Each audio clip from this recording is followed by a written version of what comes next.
Hello, hello, hello, everyone. I am Jay Lee. This is, of course, Jay Lee's Corner. And yes, I sound weird because, yes, I am still sick and this damn light is getting on my nerves. But I am here. My hair is crazy, but I don't feel like restarting this video, so y'all can have to just deal with it. Thanks so much for tuning in. This is my review for tonight's episode of The Have and the Have-Nots. I actually have no notes this time. But first things first, as always, if you have not done so already, please subscribe to my channel. I love new subscribers. Yes, I am new to YouTube, but new subscribers is what I love. Even though I love my already subscribers too.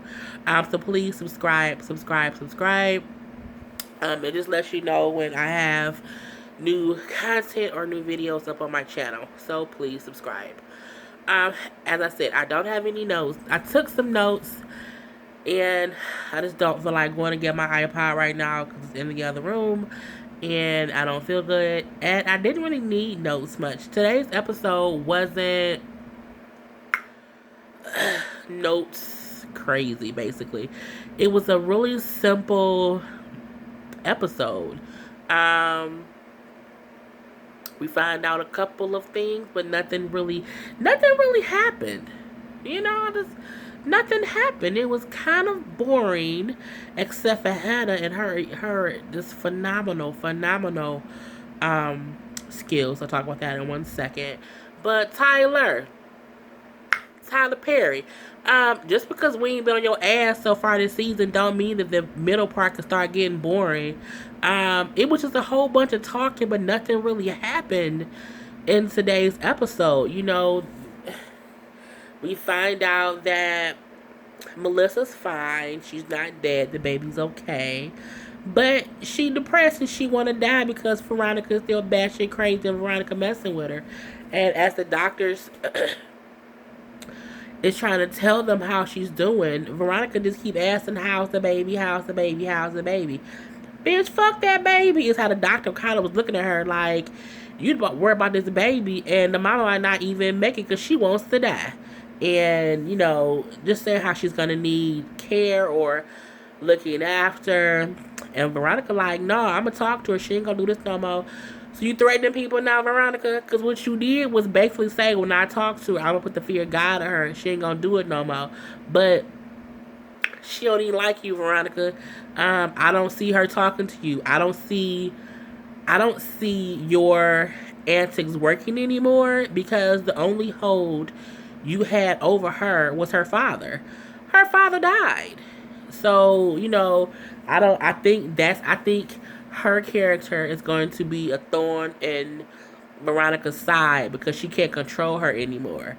So I can't wait to see that. I like how Jeffrey not for his mama's bullshit. When she was trying to make him go home, he was like, don't be grabbing my arm, snatched away from her. It was like, he was going to stay, and I'm so sorry, I'm sick. He's going to stay and visit with Melissa, but also visit Wyatt because for some reason, everybody in the same hospital. Is there only one hospital there? I mean, Melissa there, Wyatt end up there, Q's body there, like the whole cast at the same damn hospital. Which to me is weird because don't they all live in different neighborhoods? I mean, I'm in Michigan. And if I get into something, here in Warren where I live, they're going to take me to St. John Macomb. If my sister gets into something, she stay further out. She ain't going to be in St. John Macomb. And if somebody else get into some foolishness, downtown somewhere, they taking them to receiving. So how everybody get to the same hospital in this show? I don't know, but, they don't pay me to make the news. I just talk about it. So yeah, Veronica and Catherine have a little conversation between the two of them. Just letting Catherine know why they are there. She then in turn lets them know why she's there. So they're there for Melissa. She's here for Hannah because Hannah's grandson died, which then of course make Jeffrey panic, and he's gonna try to get in contact with Candace. So they end up seeing Wyatt being wheeled in, because Wyatt is a drug addict from way back. Wyatt been a drug addict his whole damn life. And, they just happen to catch him in the hallway with his new little therapy lady. And Catherine's all panicky, panicky, panicky, like, why is he here? Because your son is a drug addict, lady. I mean, Wyatt is the straight up crackhead who just does cocaine. So if you do cocaine and you do crack, you're a crackhead. I mean, cocaine is just crack in powder form. So you're still a drug addict. And you've been a drug addict your whole life. And, Catherine is asking questions and everything. And she's assuming the girl who is there is some hooker, prostitute, or someone else he's been doing drugs with, not knowing she's actually trying to help him get clean. And, she lets Catherine know. I'm so sorry about that, but, my nose is running a little bit. But she's letting Catherine know he called us. He kind of initiated this on his own. Has he ever done that before? And Catherine's like, no. So she's like, see, you have something to be proud of, because for this time, even though you may have put him in many, many rehabs, you put him in rehabs. This time, he put himself in rehab. He made the initial call to get himself some help, because he on them drugs, lady, and, he just need to get, he crackhead gator. So he's in the hospital, so that's good, all good and fine. Catherine does get to Hannah. They have a very, very, very powerful scene. Hannah was crying all the tears from the River Jordan. She had all the tears from the Red Sea. I mean, she had all the waterworks. I mean, some actors and actresses cannot cry on cue. Or if they do, it's like one little tear. Hannah had all the fucking tears. I mean, she made me cry. Because she just had all, I mean, it was just so, I think TV shows get nominated for like daytime Emmys or whatever the people on TV get nominated for. She need a nomination. Because she playing the hell out of this daggone grieving, grandmother role. I mean, she playing that shit to the T. And when Catherine was just letting her talk, and Catherine was also, sharing her experience when her daughter died, what I thought was very powerful was her saying, when people don't understand the when you lose a child, and they'll say all kind of stuff to you. They'll give you their condolences. They'll say, oh, God needs you to more. They say all kind of things that people say when someone dies. And she was like, but none of it will help. So just know that I understand what you're going through. Which is very true. Because, when I've had friends whose parent passed away. And I had no idea what they were going through. I didn't know how to react. I didn't know how, I don't know what to do. It wasn't until I lost my own father that I was like, damn, okay, this is what they felt. Okay. And it's something that's undescribable. So I think the same pain of losing a parent, that horrible club to be a part of, and what it feels like. So when it happens to someone else, what they're going through. It's the same thing with losing a child. For Hannah's case, her grandchild, which is still an extension of her, it's an unbearable pain, and you do feel numb. You do feel, just a void. There's no emotion. You're just numb. And the funny part was how she said, it's like a new normal. That's the exact thing that me and my family eventually said we were living once my father passed away. It's like, okay, this is a new normal. It ain't our regular life. It's something so weird, and it's something different. It's a new thing, and because you have to keep going. So it was her thing of telling Hannah, you're gonna eventually have to live this new normal life, which is still crazy. But just having them have that was a real conversation that people have when you're talking to someone who loses someone. That's the conversation I had with my good friend when she lost her mom after I had lost my dad. It's the conversation that I had with my cousin, who lost her mom before I lost my dad. We had a conversation, once my father passed away.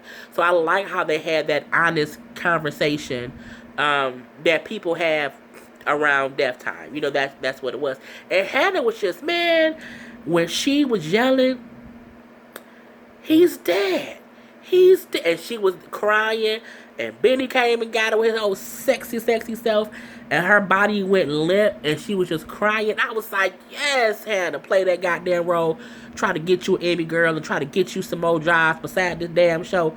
You play that goddamn role, girl. So, you know, it was that whole aspect of it. And that was their whole scene of trying to get Hannah out of the hospital. Uh, Candace talking to, what's that guy's name? Damn it, the guy who I say his forehead looked like he got a damn STD. They conversation of him trying to convince her to, um, basically blackmail the black Barack Obama so he don't win the election this year, and she can then play him for the next 8 years, and then she can be first lady. They could have kept that whole goddamn scene. Next is Candace still don't know that her son is dead because she still ain't answered her damn phone because she's stupid. Oliver is his name. What I did like is that Oliver told her, you know, if you do this, this is a long game. You know, this is gonna be something that's gonna pay off in the long run. And she's like, I don't do long run. He like, well, yeah, you do this short term shit. You get short term money, and that's why you broke now, which is true. Candace is the equivalent of a drug dealer who wants quick money. She wants quick money fast, and then she loses it just as fast. Quick money don't make, you know, quick money don't last long. Because it's quick. It ain't, you gotta listen. I mean, Oliver got that damn STD on his forehead, and he played you too, but now he trying to fix the whole thing. If you gonna be a scammer, at least be a long time scammer, boo boo, and get you a long time game plan. Next, Mama Rose Malone, you know, talking to Jim Cryer. They kind of could have kept that scene too, because it was only a scene of her asking him how he knew war, and him kind of giving a description of whatever, but still not saying you got told war to basically kill Candace. So it's your fault that he shot at her grandson. You left that damn little part out, didn't you, Jim? You also keep talking about these pictures when you know damn well you already got the pictures. So he ain't getting no pictures from Candace because you already have them. So that whole scene, you know, it was cool. So Mama Rose said, you know, you can't fuck with the Malones. I'm pissed off. He shot at my grandson. You know, getting the phone number to trace the call. It shows her power and how she ain't to be fucked with. But I still was hoping for a little bit more about something. Even when Jim called War and War on his fucking high horse, like he don't care about the Malones. I hope it rained on your damn head, War. I just hope they just rain down just everything on him because he got to go. You know, Jim trying to tell him like you mess with the wrong people, and War just not listening. He just sat there smoking a damn loose cigarette, talking about he ain't gonna tell nobody where he at. He working on getting the Candace. You don't even know where Candace at, and you done fucked up. And you know that's when Jim finds out that War killed Candace's son. And he's like, you killed a kid. His name is War. What the fuck you thought? He was nice? I mean, it was just, I just wish it was a little bit more, you know, just overall. But that was basically the whole, oh no, the ending.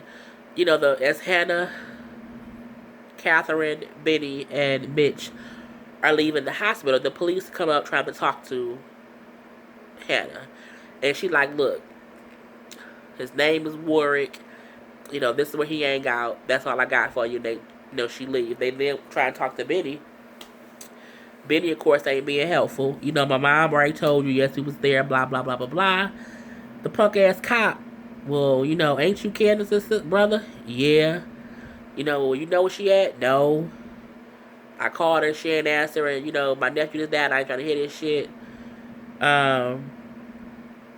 And then the cop just start like, do you wear bracelets? And he like, do you see a bracelet, nigga? You know, do you see a bracelet? You know, how tall are you? First of all, you can't even talk to me without a lawyer. That's first things first. But Benny had that conversation. And when he asked how tall Benny was, and the cop was like, the person who killed Q was about your height. And he like, you know what? I ain't got nothing to say to you. Unless you arrested me, I'm out of here. And what do they do? Arrest Benny for the murder of Q. First of all, you can't arrest me because I'm the same height as someone. First of all. Second of all, I know that ain't even how the law go. Second of all, once you get down there, you have no evidence against me. Just because I'm her brother, you know what I'm saying, don't mean shit, homie. So that part was like, okay, that's a bullshit arrest. But, it's a TV show. So that's how it ended. Bennett getting arrested. I am interested to see how the next episode goes. I'm about to drink some Theraflu, take some Mucinex, and try to get better because tomorrow I do have to do my Queen Sugar review. So thank you for tuning in. I am Jay Lee. This is Jay Lee's Corner. Until next time, people, peace.